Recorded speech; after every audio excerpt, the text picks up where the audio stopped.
This afternoon's caffeinated enhancement is barely enough.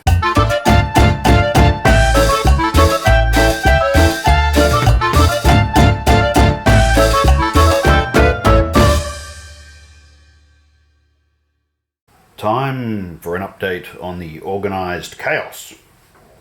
I've had a bit of a flurry, and in the time since the last video I've gotten stuck into the cute and cuddly fluffers, the first of the thoroughly unplanned giants, the first block of infantry, the second of the thoroughly unplanned giants, the first block of cavalry, the third of the totally unplanned giants. In fact, I don't think I even had this guy when I started. I did a filming of the assembly stage of this lot, and some arrow fodder. So the first thing I did with this army was to airbrush pretty much the whole damn lot of it. Except, for, of course, for that fellow, because I hadn't even collected him when I had assembled and airbrushed all of this lot. So I've been getting used to the airbrush more and more. I don't use it a lot, but when I do bulk batches with it. And I did all of the unarmored meat bags in flesh tone airbrush. That was good and efficient. It saved me a fair bit of time. Time that I recruit when I did, where are they? That lot. Yes, them. Yes, it did speed it up a certain amount. But the main purpose of using the airbrush was to try and get a certain effect on the red armor, and there's rather a lot of it in this army. So I went kind of bonkers with the two tones of red. So originally it was recommended that I try black undercoat, but then I got some better advice from a bloke at the shop who said white, and then use a couple of tones different ways. These are test pieces, and I'll show you what they look like next to this guy. He'll do as a sample completed one if I ever get him in focus. So what I did was I got the darker red and I sprayed it in as much of an upward angle as I could, but basically I did it for the lower sections of the model, or for the upper sections I did it for the lower half of the upper section. So that might be a shoulder pad, for example, a helmet. Definitely the shield, it works well, but if you get a close look at these in the nooks and crannies, and these are demo pieces, so these are when I was still trying to figure out how to get the tone right. Next thing I did was spray more of a downward angle and trying to get the upper surfaces or levels of things with a brighter red. And you can see that there's a two-tone effectively on the shield. And that works reasonably well insofar as it goes, better than a flat red. So when it comes to the finished Chaos Warrior, which of course has had a layer of known oil over the top, that two-tone blends together a little bit better. And then I've used a little bit of edge highlighting around some of the more prominent armor plates. Not too much, because it's still supposed to be a speed painted army, but it just picks out the edging, and with those basic 4 stages it pretty much does all of the red on these models. There is a bit of touch up around the edge of the metal bits, because my aim is not always brilliant at 10 o'clock at night when I finally get into paint. But basically it works, and the known oil hides a multitude of sins in painting. You can see here the cloaks. I didn't want to do them straight black this time. I've done too many models like that. So I used the darkest blue that I could get my hands on, and the known oil. Not really any dry brushing to speak of. And we get a suitably dark colour with a bit of tone and texture to it. Darker recesses and so on. It's glowing a bit because of the lighting I'm using at the moment, but you can see the difference between no reflection of lighting, looks blacker, and catching the full light. And you know, things like the cloaks and the leather, they're really just using a suitable colour of brown, and see if I can get a good angle on that. The boots there, same with the gloves. I'm just trying to keep a bit of earthiness to the models, where we can have some leather accoutrements, and you know, the hair of their wolf skins or whatever it is they're wearing are just done in a single colour and a known oil, and it works fine for massed ranks. And I don't have the eyesight left at my age anymore to be picking out every individual detail and what is supposed to be the net effect of an army-wide paint scheme. And I toned down the colours on the horns and things. I used to do a 4-stage process. With this I'm just using a dark brown, a bit of white, and the Nuln Oil catches over the top, and I pick out a little bit of the white highlighting here and there just to make it pop a tiny bit, but it doesn't take very much. Quick flick of a brush here and there and it finishes the job.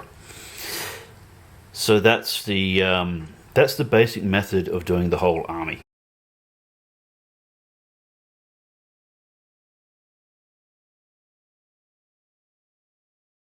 Now, I started experimenting a bit more with the airbrush when I was doing the largely unanticipated giants. I did the flesh tones all with the airbrush, same as I did with the Marauders, but it looked a bit flat, to be honest.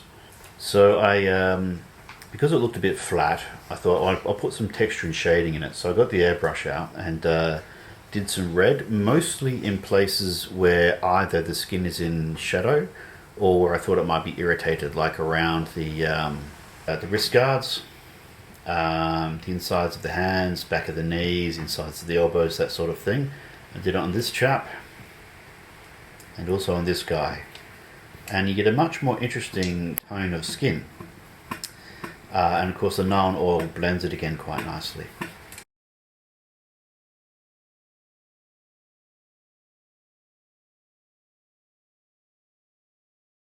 I did not use it for this fella because I couldn't be asked breaking out the airbrush and loading up and cleaning it just for one model. And you can see the difference in the, I suppose on the one hand, the cleanness of the skin. The only thing which stops it from being such an issue with this model is that there's not as much flesh on it, and where there is flesh he's got cuts and gashes and things, so there's red in those wounds, and that breaks up the expansive flesh tone a bit. Quick note with this model, I had some fun with this guy. I did his whole armor plate in beaten bronze, and I've done his greaves. Well, I won't bother picking him up for this, but his greaves are stone and his hammer is stone, again with that beaten copper or brass or whatever it is for the face of the hammer. Oh, and my son's in here whispering in my ear, and he's bashed up. He's had a bad day, this fella. So I talk a lot about the overall effect of the army. It's not just an excuse for not bothering to paint as much detail as one could, because I like to look at an army on a tabletop fully painted and go, wow, that thing has an effect. At the moment I've gotten a bit carried away doing things that are mostly flesh coloured, but as the army progresses it will have more and more red. The airbrush certainly has sped up the process a lot. Painting all the red on these guys by hand would have taken probably 3 times as long, for that part of them at least. And doing the two-tone effect probably wouldn't have happened very well if I'd done that by hand. So we will gradually have a sea of red in this army, and the other skin tones will go. And look, just one more thing with the skin tones. I actually did the dogs with skin tone. I'll see if I can get a couple side on to show you what I mean. I wanted the dogs to look suitably harrowing and messed up. So rather than do them in fur colour, I did them all in skin colour. So basically the dogs are naked. They're skinless dogs, or sorry, furless dogs. So that's their skin you can see underneath, and it's just the fur around their mane is the only bit that's actually hairy. It looks kind of gross, which, you know, they're Chaos Hounds, it should be gross. I'm finding that using only Nuln Oil as a singular wash colour is working quite well in terms of building that army coherency, and even though all the colour armies have different units have different colours, the theme blends together a bit with that sort of black outline through everything. Kind of reminds me of black ink lined comic book art. People with actual artistic credentials might disagree on that, but that's the impression it gives to me. It's not quite street legal because I realise I need a 2400 point army to field 3 giants all at once. But otherwise, this is progress to date. I've got no idea what I'll paint next. I did have a cunning plan to do things in a certain order, and I'd do all the red first and I'd film that, then I'd do all the flesh next and I'd film that. But that got boring very quickly and the idea went out the window. A quick note on the banners. I decided to do the banners in white because you always need something that pops out and leaps out in an army, otherwise it tends to sort of blend in together. So I've done the banners in white with the icons in red because they are tending a little bit toward corn. This banner, the icon's already engraved in, so I painted it in red and then touched up around it with white again before slopping on the Nuln oil. But the other ones, this banner and this banner, these are actually the transfers that come in the box. Now, I haven't used transfers since I was a kid. I always thought they were a pain in the ass. Whenever I put them on Space Marine shoulder pads, I always fucked them up. So I went back and watched a couple of YouTube videos on how to do them properly, and then I road tested it, and my lord almighty, it's a piece of piss. They went on so well. And once they're on, once you let them dry, you slop some Nuln all over the top, and they blend in quite well. So I'll be using those red transfers on the whole army.